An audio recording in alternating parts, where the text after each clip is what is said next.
What's one secret you and a parent have kept from the other parental figure? My mom always had these mysterious Thursday night errands. She'd tell my dad it was therapy, or volunteering at the food bank, or some made-up book club meeting. For years, I never questioned it. Thursday nights were just mom's thing. When I turned 17, I needed a ride to pick up my paycheck from my part-time job at the pizza place. Mom had already left for her weekly disappearing act, so I grabbed her tablet to order an Uber. That's when I saw it. A notification from some cheap motel chain across town. A receipt for room 214, booked under the name Patricia Williams. My mom's name is Beth. My stomach dropped. Was my mom cheating on dad? I screenshotted the receipt and spent the whole night staring at my ceiling, trying to figure out what to do with this information. The next day after school, I confronted her while she was making dinner. I showed her the screenshot and watched her face go completely white. Mom, who's Patricia Williams? She set down the wooden spoon and just stared at me for like 30 seconds. Then she sat down at the kitchen table and put her head in her hands. I'm not cheating, she said quietly. I'm not meeting anyone. Then what are you doing at a motel every Thursday night? She looked up at me with these tired eyes I'd never noticed before. Sleeping, reading, watching terrible reality TV shows in complete silence. I was so confused. What? Mom explained that every Thursday, she drives to this dingy motel 15 minutes away, checks into the same room, and just exists alone for 12 hours. She orders takeout, takes a long bath, watches whatever she wants on TV, and sleeps in a bed where nobody bothers her. Your father is a good man, she said, but he's exhausting. He needs constant attention. He talks during every movie, asks me what I'm thinking every 5 minutes, and gets upset if I want to read quietly. He makes fun of me time and says couples should do everything together. I realized she was right. Dad was clingy in this suffocating way. If mom tried to take a bath, he'd knock on the door asking random questions. If she wanted to read, he'd plop down next to her and start talking about his day. The man literally followed her around the house sometimes.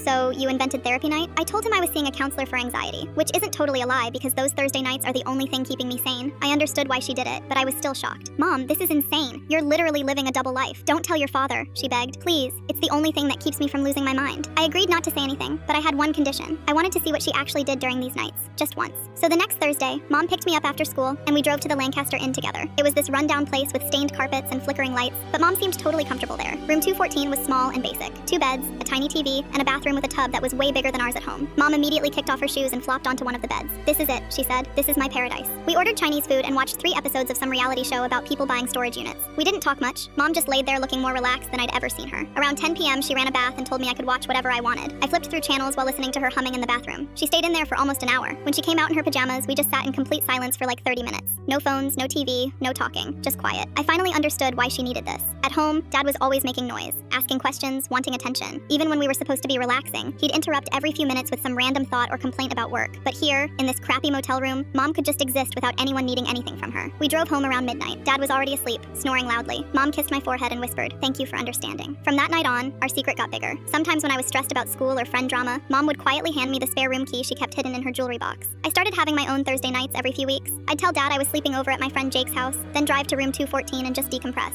I'd do homework in peace, order whatever food I wanted, and sleep without worrying about Dad barging in to ask if I'd seen his reading glasses. The weirdest part was how much it helped our family. Mom was way less irritable on Fridays. She had more patience with Dad's neediness because she knew she had her escape hatch.